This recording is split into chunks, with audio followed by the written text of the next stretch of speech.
Hello, everybody. I'm Maddy Mad Dog Forberg, and welcome back to the FIO podcast, the podcast dedicated to breaking down the stigma that everyone has it figured out but you. So let's figure it out together.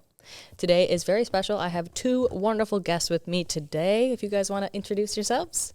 I am IFBB Pro Juliarene. That's it. I am non-IFBB Pro, but still a wellness competitor, Kendall Graboff. These ladies are so amazing. They have their own podcast together where they talk about embracing your power. I think it's such an awesome message that you guys bring that out into the world. I'd love to have another episode one day where we get into how you guys both embrace that and how you guys want to put that out into the universe, because we don't have enough of that, especially as women. Like, we are taught to be small and, you know, not make a scene. And so I think it's so powerful that you guys are teaching people to do that. Yeah, there's so many things that are stripping our power away, and we're not doing anything to bring it back up on the regular. I know I wasn't for a long time. Yeah, and I just podcasted with them on theirs, and the way that you guys hyped me up and appreciated the things that I accomplished it was so meaningful. I'm sure not a lot of people get that, and you guys stopped me multiple times and said, no, this is a big deal. This fucking matters. Yeah. And it's so cool to have women that want to celebrate each other's uniqueness and accomplishments. Yeah. And I feel like it's hard to find, and that's why I'm so grateful for the friends I do have, and the fact that this podcast is bringing new friends in, where it's just an ever growing powerful woman dynamic. Yeah. It's so huge that this is we're stepping forward into the world with that kind of energy. Agreed. So today, instead of doing a full-on interview, we were talking about some things that we have in common right now. And a very important thing is training motivation, and how that comes and goes in waves, and how we're not always 1,000% dedicated or motivated to get shit done. And that's fine. That's normal life. So to start, how about we go through and talk about where you're at in your training right now, what your past has been. Obviously, we know, Julia, that you are a pro, but Kendall, it sounds like you've been competing for a while, and I'd love to hear your story there. Yeah, I mean, it took a long time to get to where I currently am, and I started competing. My first ever prep, I was 16 years old. My first ever show, I was 17. Oh my gosh. Which is, very, very young to start restricting everything very soon. I started in bikini for NPC, and then realized very quickly that my legs were too big. And I was like, well, damn, I don't know if I'm ready or willing to go figure. So I shopped around other federations. I ended up doing WBFF bikini, which is a slightly fuller look, which was so fun. By the way, that federation is very... It's kind of more beauty pageant-y. Yeah, it's very glamorous. Fitness. I know, and I've always been a tomboy. My inner girliness loved that. So I did that for a little bit, and then when wellness was announced, I was like, I fit in a category. Let's go. Yeah. So I started training so aggressively towards that. So through those years there, I feel like I was pushing myself to my limits every single year. Training intensity was at 100. My nutrition was at 100. I was so regiment, which is awesome for me then. But I feel like I burnt out now by the age of 21, where I'm well, fuck, I've just spent 6 years killing myself over this sport. I need a break. And even before that, she was a competitive gymnast. And I've done so many different sports. You've been going ham for years. Yeah. So it's expected to lose motivation in training. I feel like everyone hits burnout in something they do at some point or another. And I feel like this was the first year. It's not even that I hit burnout. I'll try to make this brief-ish because I could elaborate for hours. After my last show was the first time I struggled with binge eating disorder. And I was battling for a good 6 months of binge eating, overcompensating by restricting super heavily and just abusing laxatives, just everything. So, and that's when you were talking about on our podcast your lowest point ever, mine was a year ago today. Wow. Last October was rough, and mentally, physically, all the above, and that made me resent the sport of bodybuilding so much and be that's why I'm going through this, is because my prep was so hard, and then whatever it was, I was trying to find excuses for it. And I feel having that low point of I hate bodybuilding, I'm never doing it again, that mental then made me look at the opposite and realize why I loved bodybuilding and why I appreciate it. And it did get me to where I was at the time. And then this whole year I've spent finding things that I love about the gym again, because at that time I had hated the gym, and I was let's try to find new outlets. So I switched gyms to a more athlete type gym where everyone was a runner or football players. A lot of NBA people go there. It's just like a hub for athletes. And I started doing more like squat jumps and like band work, like shit I never did before because I've been doing bodybuilding for so long. So this whole year I've been experimenting with like different styles of training. What do I like? What do I not like? And I came back to my roots like a month ago and I was like, I miss bodybuilding. Like I miss training like a bodybuilder. I miss pushing myself in weights. And I've always trained kind of like power builder-esque where I like setting max goals or like hitting new 1 rep maxes or PRing on things like that just feels good to me. So focusing on strength again. So I feel like I've been all over the map this whole last year on like what fitness looked like to me. Finding your way back to bodybuilding. Yeah, and then like ultimately I was like, I still love this shit. It just took me a while of trying other things to realize I love this shit.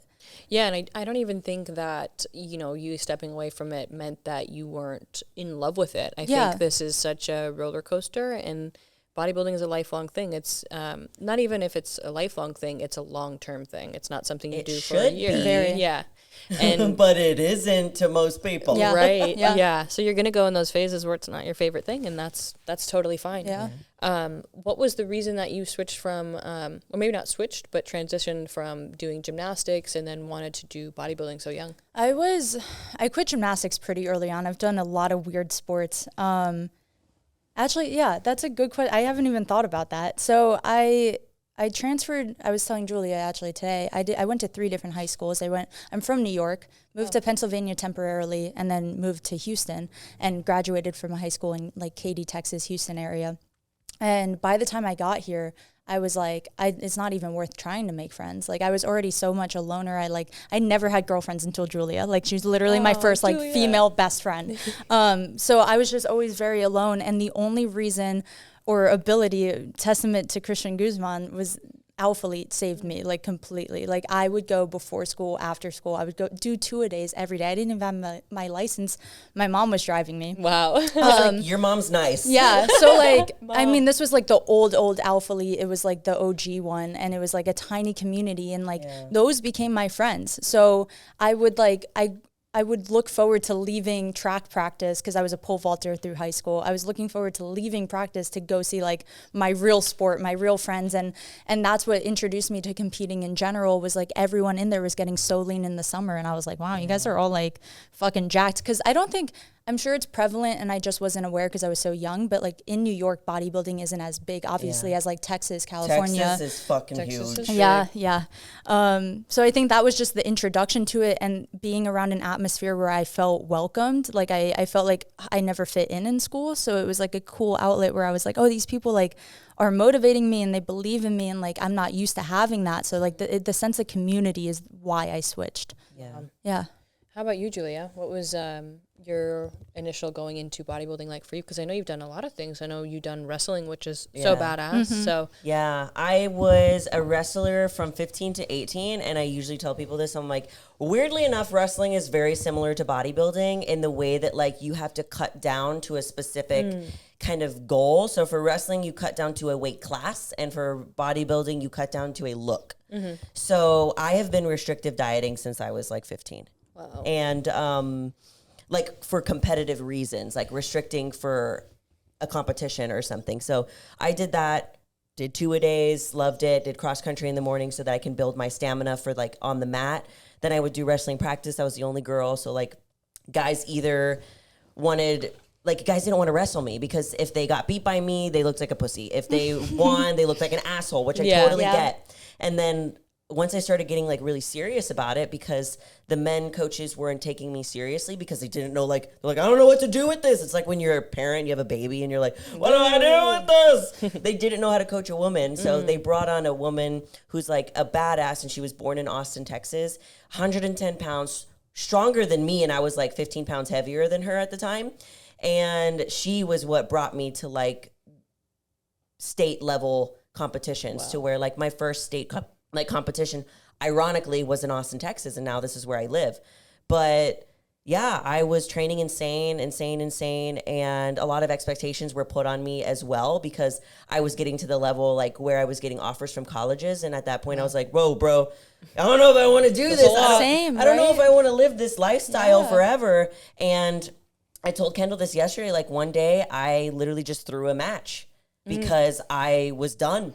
And when I'm done, I'm done. Yeah, and it's decided. right, it's right then and there. I've beaten her a million times, and I just threw the match and got kicked out of the tournament because I think it's if you lose twice, you're out. And yeah, I was done, and then I went and did something completely opposite. I was a hairstylist and just kind of lost myself through that. And I think that you get to those points where you kind of like reach your limit, and that was my limit. And I was like, fuck, I'm done. I remember how excited I was to go to practice, and I enjoyed it, and I loved the grit. I loved the grind. I loved the struggle. And then I got pushed way too far, way too hard, and I just fell, and I fell off. And what was resonating with Kendall's story with me is like, I remember going back into the gym after being off of lifting for years and how excited I was to go.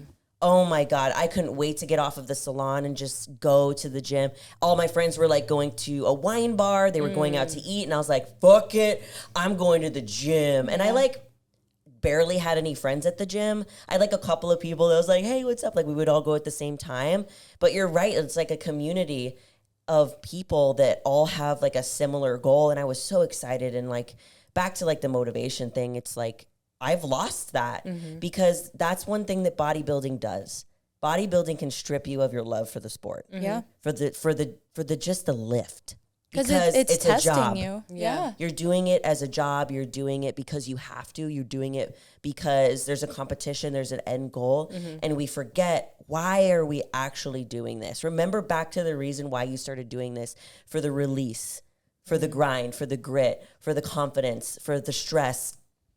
And we forget all of that, and it's just for a look. It's for a trophy. It's for a date in which we're going to step on stage and have someone judge us and say, yes, you're worthy, yes, you're not. Right. And I think, like you guys both were saying about that excitement of getting back into the gym again, enjoying the novelty. Like, this is so new. And then the further you get into bodybuilding, nothing's new and shiny anymore. Like, you've been told what's wrong. You've been told what you need to improve on. And that, like, shiny, flashy thing of, like, this is exciting, new stimulus. I'm growing so much because I'm starting over, or I'm doing this for the first time.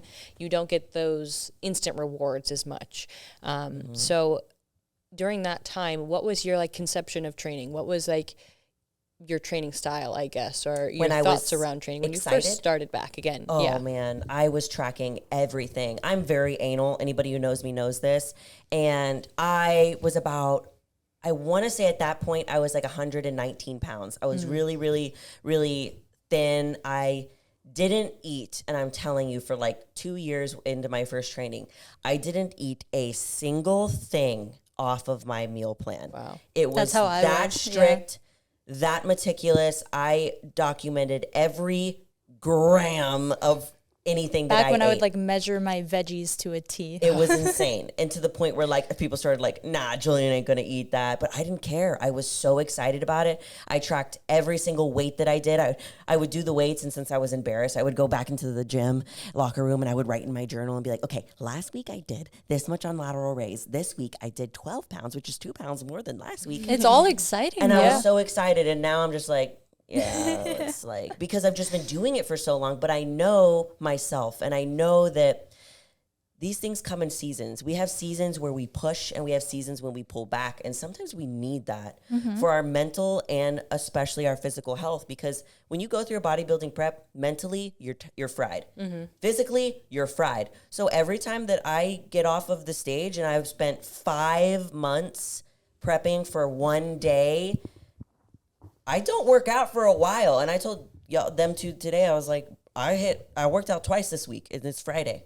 Yeah. And I'm okay with that right now. I used to not be, though. It's so hard to get to a place with being okay with that, because I think especially like social media glamorizes constantly having your shit together, constantly like going 100 and like doing everything you can. And like no one ever talks about, which is why I appreciate that you're making this the topic of the pod. No one talks about that we need breaks. Like, you will burn out. You will experience times of not being motivated. And the fact that no one else sheds light on it makes you feel like you're going crazy. And you're like, everyone else is going 100%. Like, is something wrong with me? And it's like, no, like everyone has those fluctuations of like being super into it and being super motivated, and then sometimes like you want to spend a week just like chilling, let your body rest. Like, our bodies need rest and like appreciate rest so much. Like, this is the first year, like I said, where I'm not like pushing a bulk or pushing a prep and my body's loving it. You're Like, this just is being. this is the most confident I've been. It's the best I've felt in my skin, and I'm eating like candy when I want to eat candy. Like, old Kendall would be like, what the fuck? Like, I wouldn't even eat fruit because it had too much sugar. We had some sour gushers on our drive here, and I ate the whole bag with so no good. shame, and then I had a great pump. Like, that shit felt good compared to like constantly restricting, and like feeling like you have to be perfect. It's like totally okay and normal to not be perfect. And I know like prep is that time and place where like you need to be 100%. There's a time and place. Yeah, because you'll resent if you don't give your prep that 100%. Right. But I think when you're in off season, or maybe taking a look at like, do I want to continue competing? Is this something I want to keep doing? Like, when you're kind of analyzing, give yourself that full on break. Like, if you don't, it's gonna come at a time when you don't want it to come. You're going to be mid-prep and miserable. Exactly. Right. You're going to end up resenting the thing that you love so much. Yeah. And you're going to be upset, like, wow, how did this happen? Like, I let this happen. Exactly. Right. Kendall, when you were really enjoying your training, what were you doing that you aren't really doing right now? I feel like it was all how I was viewing it. I don't think anything has actually changed. And again, I'm loving training again right now. It just took like this whole year to get there. I feel like it's how I was viewing it. I used to view the gym similar with like excitement and new and like all these goals I was working towards. And that's why I always liked bodybuilding, is it gave you a set date and something to work towards. And now not having a set date made me feel lost. So I just started viewing it as like I have to go to the gym, or like, well, it's my job now. Like, I can't just stop working out. Like, not that I would ever actually stop, but like allowing myself to have those breaks didn't feel like an option at all. So honestly, training style, I tried a bunch of different things, but nothing really changed. I think the only thing that changed was my viewpoint of it. I used to view it from a place of like, I love doing this, and then I started hating it, and now I'm back to a place where I'm learning how to love it again. Yeah, I think like one of the biggest things that changed for me was literally just how I worded things. It's I can do this. Yeah. I don't have to do this. So for so long, it was like, I have to hit legs 3 times a week. I have to go do my cardio. And yeah, for a season in prep, you have to do that shit. Yeah. If you want to show up the best that you can. But in my off season, I can. And that's so empowering. You have the choice back. It's back. But you're still choosing, like when you're bodybuilding prep, you're still choosing that. Yeah, you you're can still choose making not a choice. to show up. I for think it's that, also a reminder for like the people that have been doing it for years are usually the ones experiencing the burnout and we're lacking motivation. We've been doing this for years. We have so much muscle maturity. We're not going to lose it overnight. Like, giving yourself a break doesn't mean that you're just going to lose all your progress, lose all your muscle, get gain body fat. Like, it's not going to happen as quickly as I think we think it will, because we're not newbies anymore. We've been doing this for so long. Yeah. And since we're not newbies and we don't have that like excitement of like, ooh, how do you properly do a lateral raise? Like, how do I hit my rear delts? Like, I just figured that out, you know? And it's like, there's things that are exciting when you first start. And then now you might be listening to this podcast and you're like, I don't have that excitement anymore. So how can you find excitement in the gym again with different things that are more exciting? Like, try different workouts.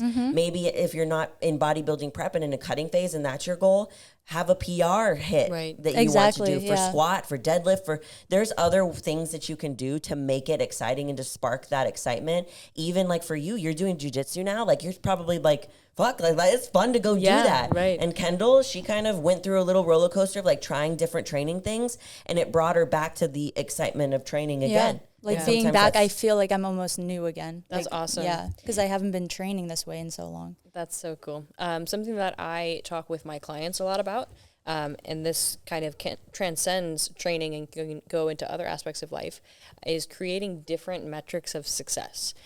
Because in bodybuilding, in our prep, we're like, if I see more lines, that's successful. If I see lower weight on the scale, that's successful. If my logbook is improving, that's success. These are the 3 ways that I'm gauging that I'm doing a good job.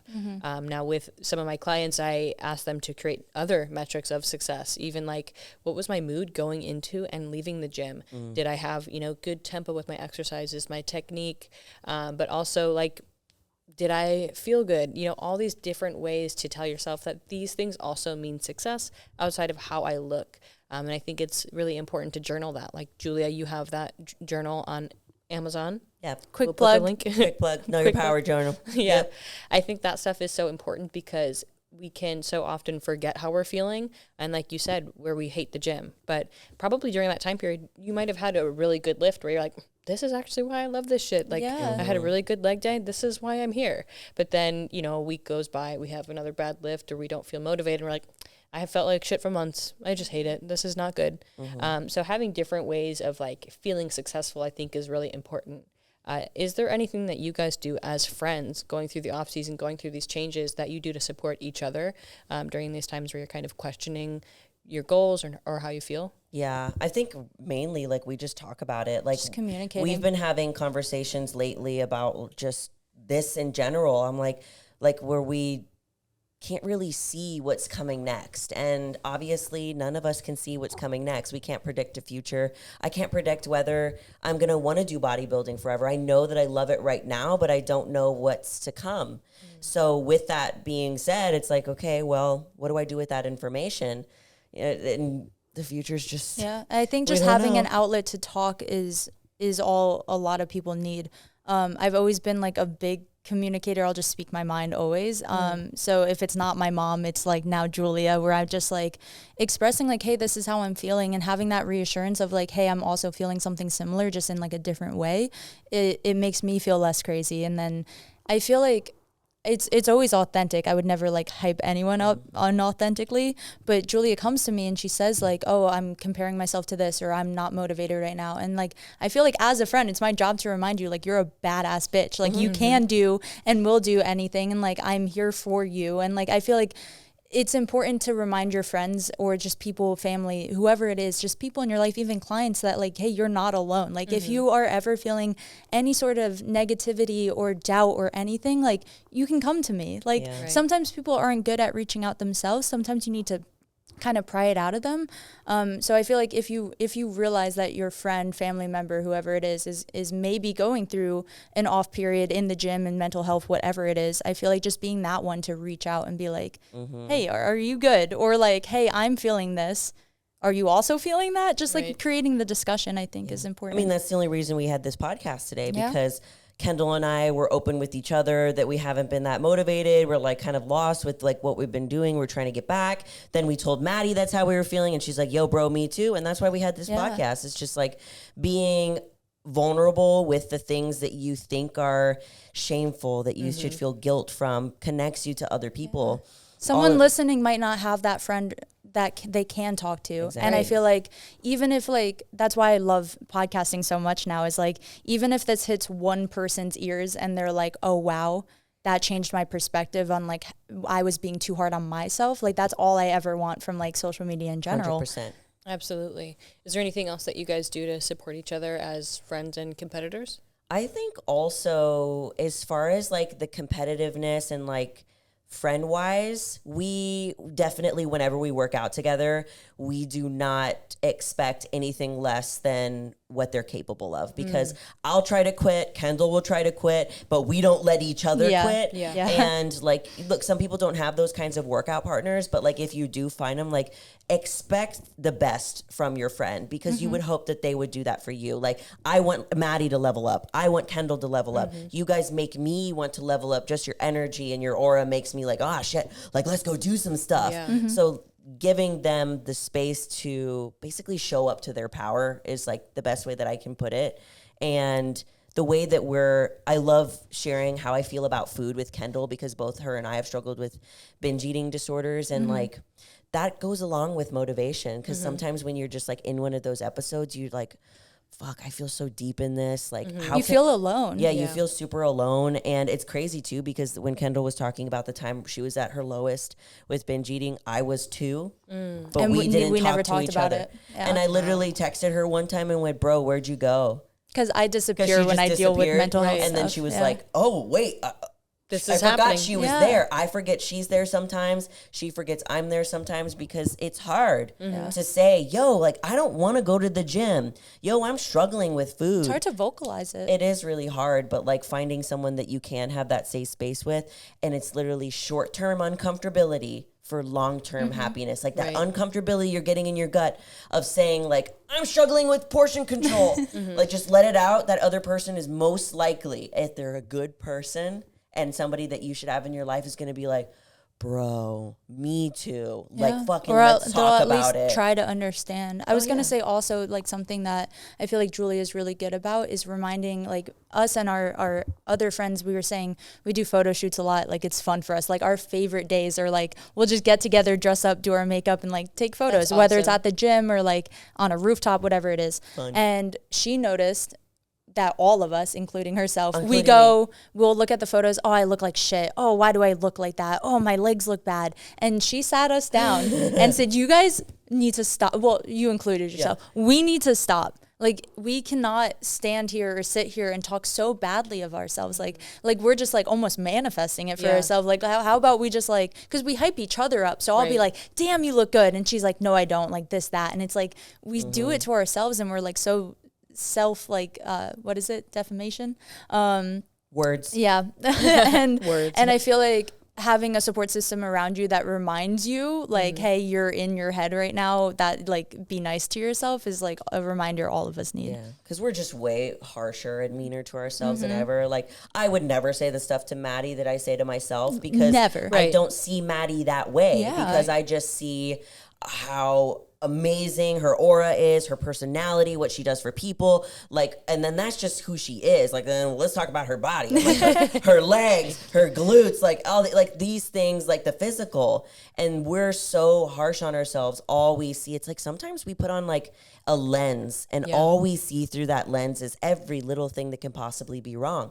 So if you have those friends to be like, yo, shut up, like, you looking great, sometimes you need that. And I never had those feel friends. Yeah. It took me until like a year or two ago of having Julia and like the other girls we've met in our life to have people like that. I was like always alone, and then you're just consumed by those thoughts because you have no one pulling you out. So like, again, like, I know a lot of people listening probably also don't have those support groups, and like finding those communities is so helpful. Like that can be a great tool from social media, is even like Facebook groups. Like, I know we forget that, like, that's a thing, but like just having support groups in general. All of my friends were on social media from like, I don't know, like 13 to like 17. It was like literally finding other girls my age-ish also getting into competing. Like, that was my support group. And like, now to have it in person is great, but I know it's hard. Right. It's hard for a lot of people. And I think the fact that you sat everybody down and was like, we got to stop is so meaningful, because the way that we talk about ourselves sets the tone. Like, you think back to the movie Mean Girls, you know, where they're in the bedroom, they're looking through the mirror, telling each other like, oh, this is my insecurity. Like, that's not how they're saying it, but they're like,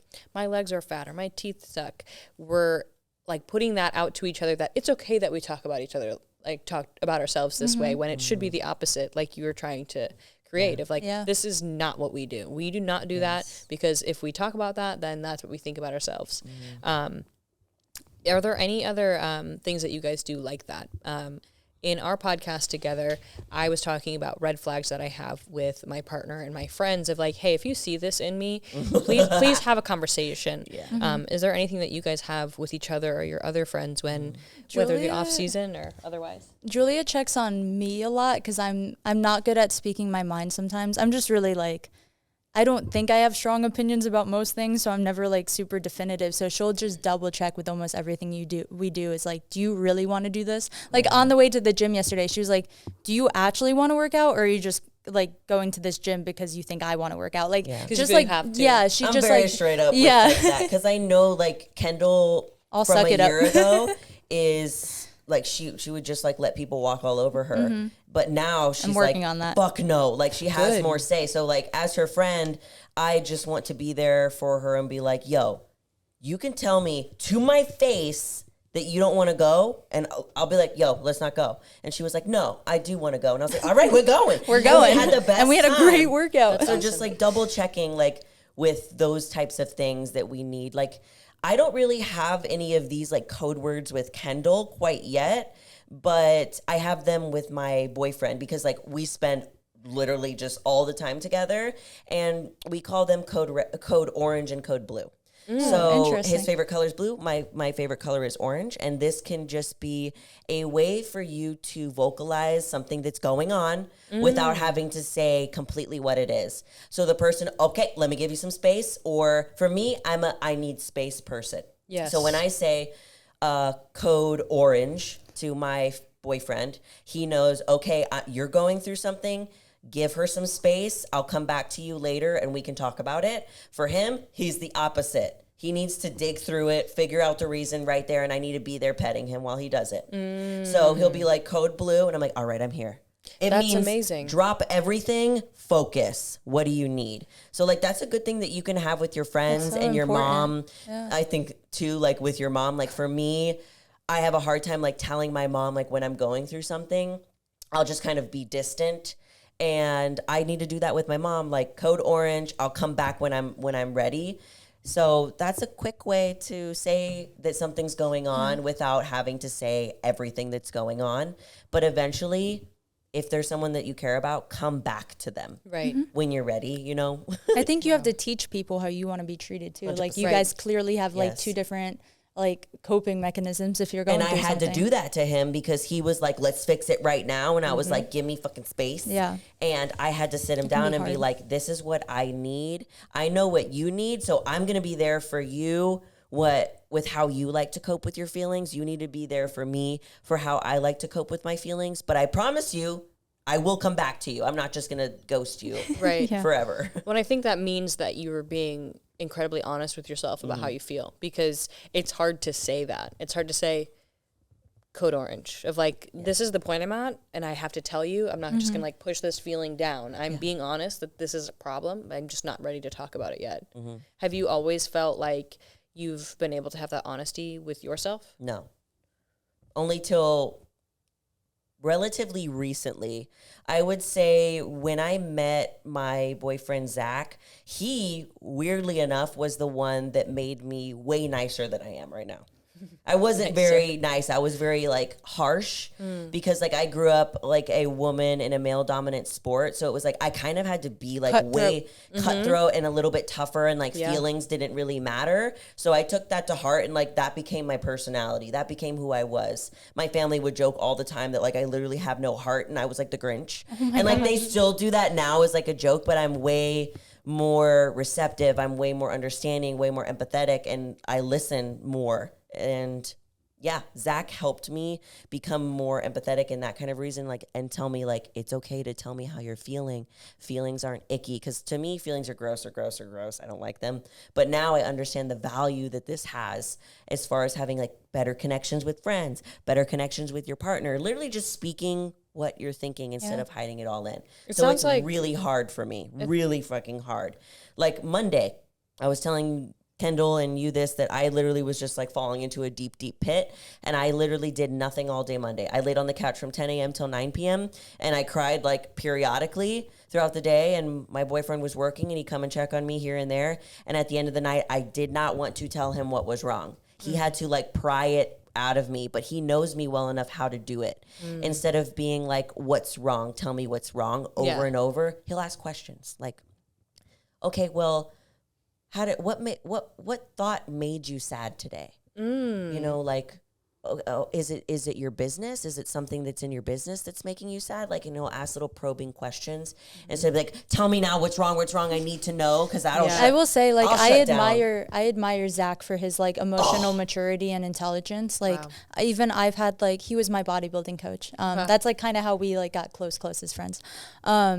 But where was I going with that? Oh, just like few conversations I'll have even with passing with him are like, you always take something away from the conversation with him. Like he's very good at elaborating on emotional health and like, and getting it out of you as well. Yeah. And I think also having it come from a man because most men are scary to talk to feelings about.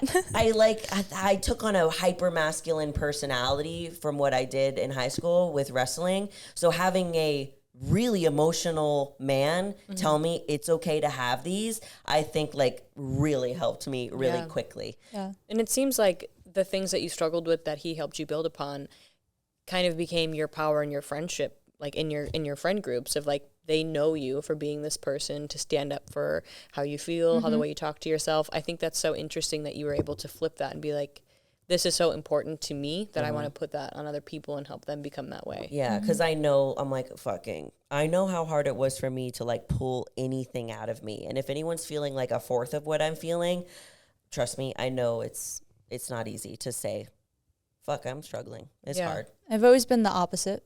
because I know this like conversation started with you asking like, was it hard to get there? I've always been super open and talking about my feelings, emotions. I don't know where it came from. I would just overshare all the time to everyone I met. I'd be like, "Hi, I'm Kendall. So I deal with depression," and like I would just my fully, tagline. yeah, like I'll fully pour everything on that line to like anyone willing to listen. That's always how I've been. But for me, the issue is it was never perceived. It was never received well. It was always like this big taboo, especially in my family, who like quote unquote didn't believe in mental health issues. And I was even telling you just like a little mini story. Like my mom, I used to go to her. She's like my best friend, but she used to not be. And I was having panic attacks for the first time ever through middle school. I had like 2 or 3, and I would go to her, and she would do that thing and say, "It's all in your head. You're fine." Like would never dig deeper, would never do anything about it. I think they took me to one therapy session, and then we never went back. So like I don't even know what happened there. I was so young. But recently I had a panic attack last week in a Target, and I was like, "Oh, I'm going to call my mom," because I was fully freaking out in the middle of Target, like couldn't move, couldn't leave. And I called her, and she was the one that talked me down. So like to have her also go on that journey with me, and like I've taught her a lot about mental health, and like for her to be so like receptive enough to then teach me in a moment where I needed it, like that was huge for me. And that like I love her obviously with my whole heart, but that like really proved something to me of like, wow, she's changed just because she's watched me struggle my whole life. Like she's finally like done some research and knew how to talk me down from this panic attack, and like stayed on the phone with me for a full hour and like was talking to me about like little things that she knew would help. And like I feel like it just blew my mind, because in the past she would have never done that, because I would still come to her and she wouldn't be receptive. And like same thing with relationships. I was telling Julia, as fucked up as it is, I've had 2 partners in my life end things with me because I'm too depressed, quote unquote, for the people just listening. And that made me feel broken, because I was like, at the core, I'm a happy person. I deal with depression. I deal with anxiety. I deal with these things, and they ebb and flow, and they're not always there. But like when they come, it's important to have people around you who know how to help, or at least just be there, like not think you're crazy. So I was always kind of like grasping at straws, trying to share with anyone who was willing to like listen. And like, I was like, I'm dealing with this and nobody is helping and nobody cares. And like that often is only fabricated in our brain. Sometimes, most of the time, people do care and we just don't see it, because if you're in a depression, it's really hard to see. But I was just constantly oversharing until I found friends that like are like, "Hey, I see you." They're like, "I see you and I'm here for you." And like I was like, damn, like that's what love is. Like that's what friendship is. Like that's what I think I seek. Intentionally or unintentionally, the people in my circle are all on the same wavelength. Like we sat down for sushi with one of our friends last night, and we ended up sitting there for like an hour talking about mental health. And it was Never like all, have I ever done that in my life. It was all proactive. Like I just, I think Erica, who was our friend, she asked me like a question prompting on like suicidal thoughts, because I had brought it up in a podcast, and she was just curious, and she was like, "Only if you're comfortable sharing." And then we ended up diving deep, and like I always walk away from those talks feeling amazing, because I'm like, wow, like not only am I so grateful for my friends and like have the support system that I was looking for my whole life, but also like to have people who also go through similar things in similar fields, and like it just feels good. So I feel like sometimes if you're listening and you do feel like lost, depressed, whatever it is, and you feel like you don't have anyone, like don't give up that hope either. Like you do have to find that within yourself, but also like don't just assume everyone's a bad person just because a few people haven't been receptive to your mental health journey. And most of the time, these few I know people, that was such a tangent. Oh my gosh. It was necessary. It was necessary. And it's hard, because you're right. The few people that might not respond to you the way that you expect them to respond to you, like we always talk about in our podcast, it's you holding up a mirror to their face and saying, "Hey, do you see me? Do you see?" But we take it to heart. You are me. I am you. We're both having a human experience. Yeah. So it's scary. Like if I go up to Maddy and I'm like, "Maddy, I'm depressed. Like I'm going through this and that," but Maddy's not ready to deal with the fact that she's going through that too. Ooh, we're going to shut down. Yeah. I did that a lot. I shut down people that were so in tune with their emotions and was like, "Nah, they're too much." I labeled them as too much, but really I wasn't ready to accept the fact that, oh, I got some shit that I need to deal with myself that I don't think I'm ready to deal with. And they're showing me, "Hey, look in the mirror. You got this too." Wow. I think it's so interesting that the both of you kind of mentioned being tomboys and having a very strong masculine side, and obviously coming to bodybuilding, that's really different, but also this deep, genuine element that you're bringing to your female friendships seems so incredible, but very probably challenging from that tomboy or masculine side that you used to have, because that is like feminine energy. So did you guys find that difficult to bring to female friendships? I know you said that it's new for you to have these friendships. You didn't really say that, but maybe it is new for you to have these big female friendships. So what do you feel like changed in you or in the group to be able to have that genuine connection? Being more connected to my feminine. So Agreed with that. I was so hyper masculine, and I think that our society needs to have a balance of the feminine and the masculine. And I was so far on the masculine that it cut me off to having any female friends at all. And it also cut me off to feeling the way that I was feeling and being okay with that. So once I started dipping my toe a little bit more in the feminine, that's when I started connecting more with people, because our world runs on masculine. It runs on business. It runs on numbers. It runs on logic. But the way that we connect with other humans is the divine feminine. Yes. And we're straying so far away from that, and that's why we're all so disconnected. And I have a hard time doing this. Trust me, I'm still learning. Yeah, I wanted to do this episode mainly on training, but I think this is so much more important. Finding that like divine feminine within myself is something that has been a big theme for me this year. I don't know if you saw, but the rebirthday photo shoot I did was, I like amazing. Wanted to dress like a goddess. I wanted to represent I need to look it up. It was so I powerful. want to do one so bad. She's You wearing need like to. wings. Oh, Yeah, fire. I, had wings, I had a must have dress, seen it.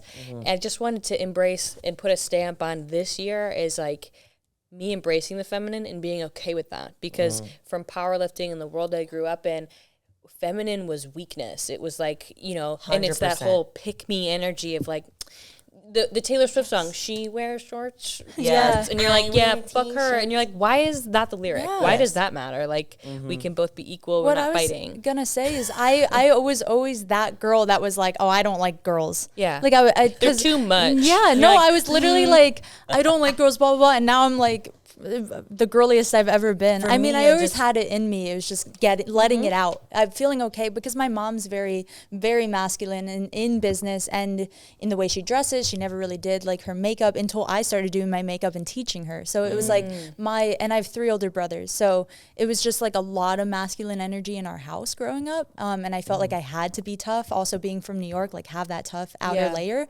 And finally almost giving myself permission of like, hey, you can be like soft and feminine and like embrace that side of yourself has been important. Yeah. How did you get there?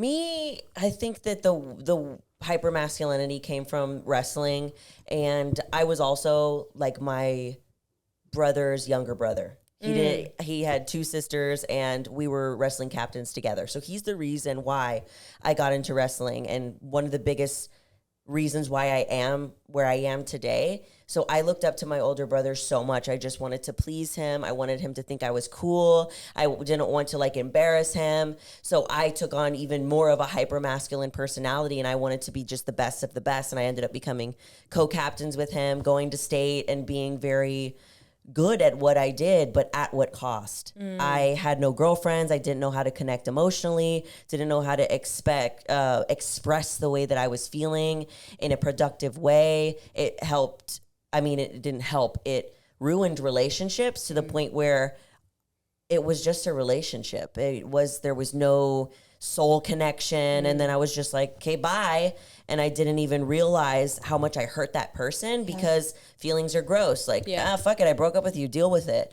And to the point where I realized it so later on that I did that to my ex and was like, damn, that was mean. Yeah. He didn't do anything wrong. And I just dropped him like he didn't mean anything to me because I didn't know how to deal with my emotions. And I woke up in the middle of the night and I told Zach, my current boyfriend, I need to go and visit this person. And I need to apologize. And he was like, okay. Did you do that? Yeah. He goes, do what you need to do. I texted him and I was like, hey, would you like to meet for coffee? And we had coffee like within the next couple of days. And I just sat there and I was like, I just want to apologize.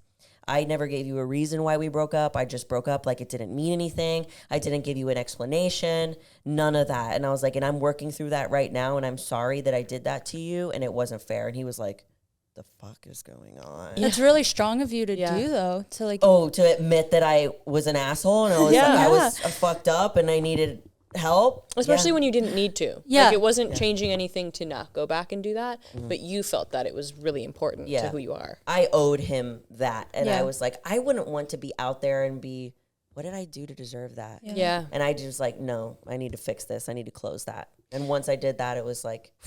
Do you feel like that's a big part of you embracing that femininity of going back and revisiting those experiences where that masculine side became like a toxic masculine? Yeah, where it definitely took over. Really just addressing those areas where it all kind of started. Like all of this is kind of conditioning. Like if we're talking about Kendall, you were conditioned to be that way. And it came full circle when your mom called you and was there for you, because in a way, our parents are reasons why we are the way that we are. Yeah. So that came from your mom, part of it. You also decided to take it on. It was a choice. And then it came full circle to have your mom be there for you in that instance and say, it is okay, I'm here for you.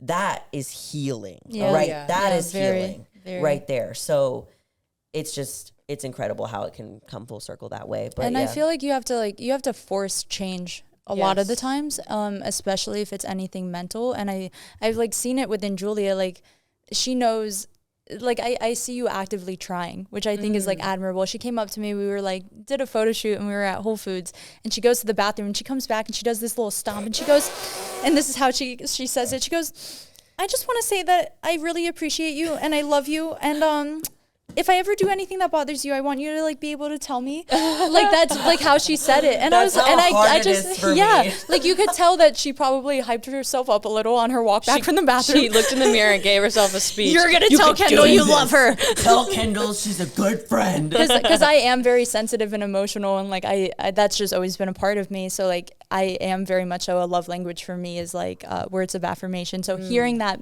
like means a lot to me, even though like her love language is gift giving. So like I know if I got her a gift, which I should get you a gift. It's gift giving and like acts of service. So like if someone thinks of me and like, hey, like I thought of you and I got you a coffee too, like something so small, or like I filled up your gas tank, like I picked you a flower. It's like it can be big and it can be small, but it was really hard. And the way that I cope with it is through humor. Like when things are uncomfortable and I have to talk about feeling, I realized that going to that retreat that I'm like, I do something silly. Like I went up to him and was like, so like, I really love you. And I was like, this is the only way I can get it out right now, but at least I'm getting it out. Yeah. It was still received really well. Yeah. Just so you know. So with that feminine energy, just because I think that's so huge, and I feel like that's a big turning point to the women in our world, how would you guys suggest that other women take more steps to embrace that, or help their friends embrace that if they kind of notice that their friend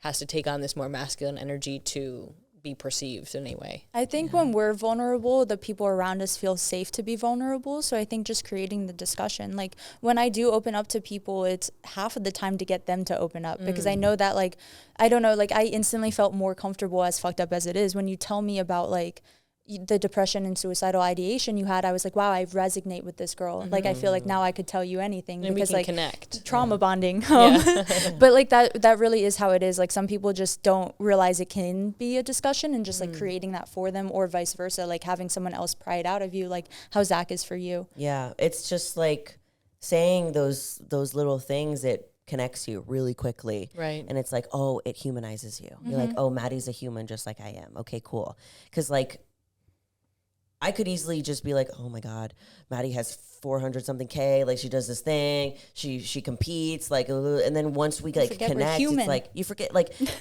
all of these things don't mean anything. Right. You're the numbers, the bit, like at the end of the day, like all we have is ourselves, like our family, our partners, our friends, our soul. Right.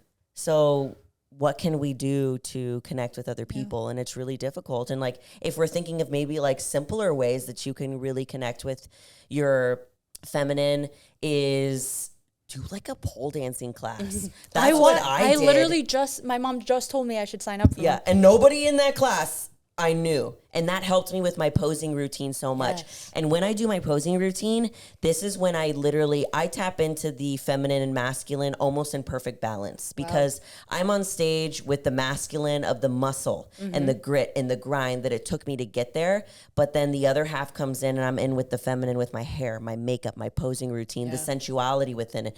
It's perfect balance. Yeah. So when I'm in that, I'm like, wow, this is where I should be all the time. I'm in that flow state of the divine feminine, but also the masculine. And that's what brought me to this stage. So that's how I personally like connect with it.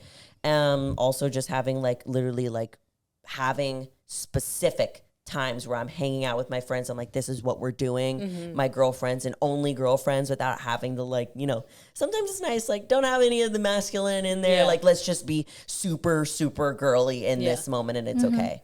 That's awesome. And that femininity, that balance shines through you. Like, that's something, and I've said to you before, that I've really enjoyed about your posing, is that it flows, it's beautiful, but it is sexy. Like you own that, where a lot of our society tells women that they can't be sexy and they should be ashamed of being sexy, but you embrace that energy, and it's just such an experience to watch you pose. And I love that you feel that way too. I think that's a big element of it.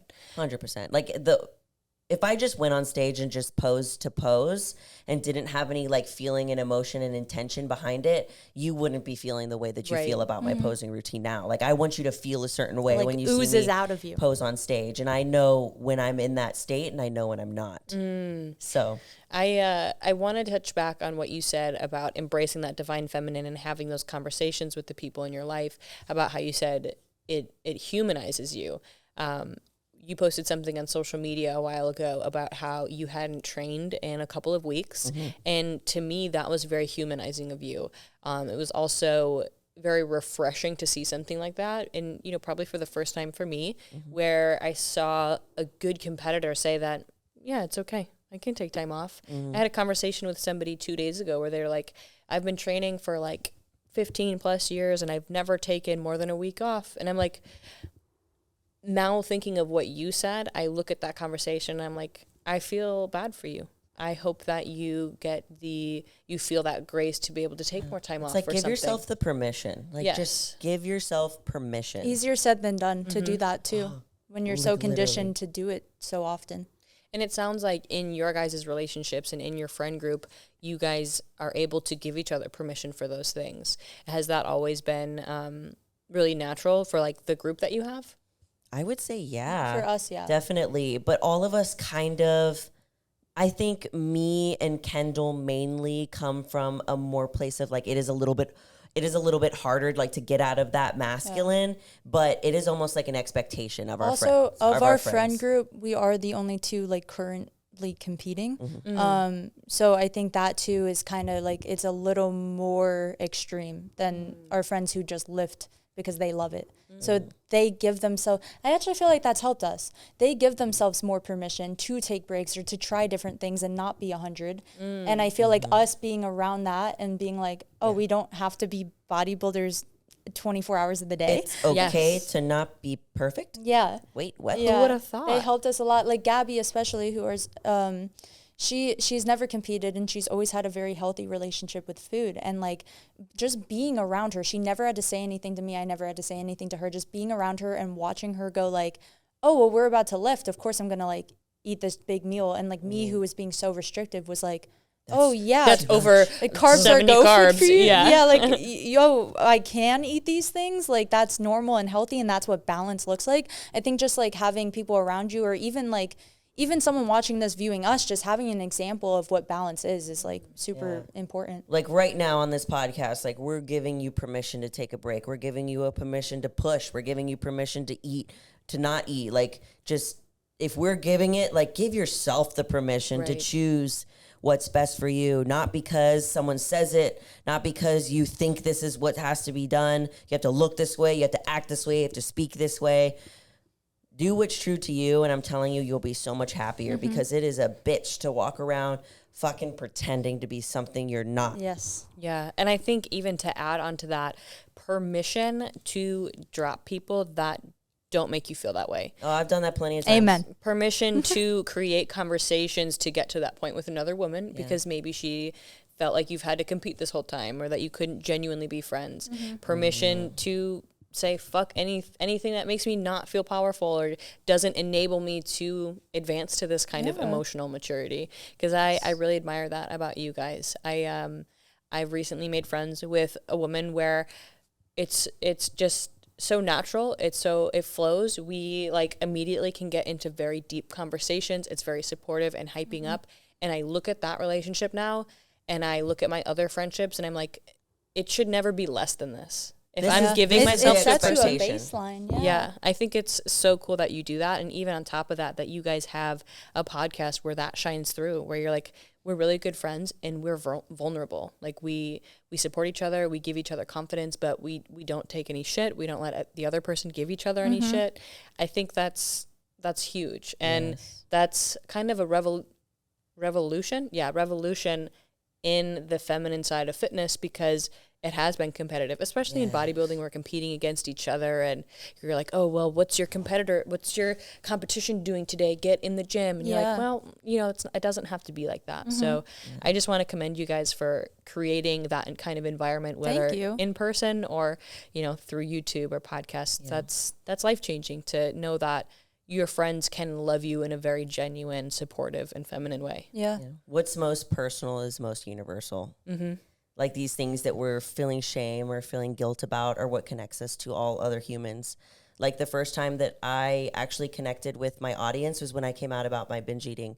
I had so many DMs about like, oh my God, bro, me too. When people come up to me, like the most thing that they say, it doesn't have to do with my body. It doesn't have to do with my followers. It has to do with something that I shared that's embarrassing to me that they connected with. I had some random guy at Alphaland was like, you told me you struggled with body dysmorphia, and it made me feel like I had permission that like, oh shit, like other people do too. I don't have to deal with this. I don't have to stand for this. Wow. So especially, vulnerability is our power. Like it really is. And it's fucking hard, I know. And gross and icky sometimes, but icky. Necessary. I was going to say, like, you guys are both very in the public eye and have been doing social media a long time. And like, I'm sure so many people idolize you guys, as they should, but like a lot of people that people idolize never share the imperfections. They never talk about the mental health. They never talk about any of the negatives. So then people just have this unrealistic expectation, which like I think for a lot of people think it's physical, it's also mental. Like to hear you guys say, like who are the best in the business, that you also deal with like needing breaks from the gym, needing mental health breaks, having struggles with relationships or friendships, like just hearing that helps so many people. And I think that's like so important and we need more of that. Bro. Amen. Claps, snaps all around, Kendall.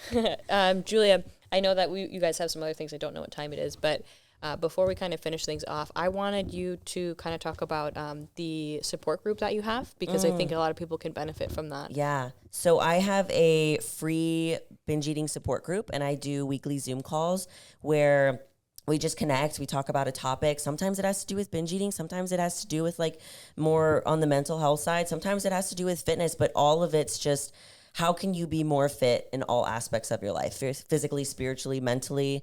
And it's just a group of all women where you can come together and be your most vulnerable and share, because everyone in the group has most likely been through what you've been through. So it's a safe space, and it's moderated, and you could just be vulnerable. Like everyone, I barely have to be in it because they're all connecting with each other. Like, oh, that happened to me. I have done that. Awesome. It's amazing. So many people have been healing through that just because they've had a space to open up to. And like Kendall was saying, like, you can find, like, these women have been friends and they found each other from all over the world, and it's crazy. So yeah, if you guys are looking for something like that, I am on Zoom with them every single week talking about a topic, and it's just a safe space. So how can people listening join this group of yours? So if you follow me on Instagram, it's _Juliarene.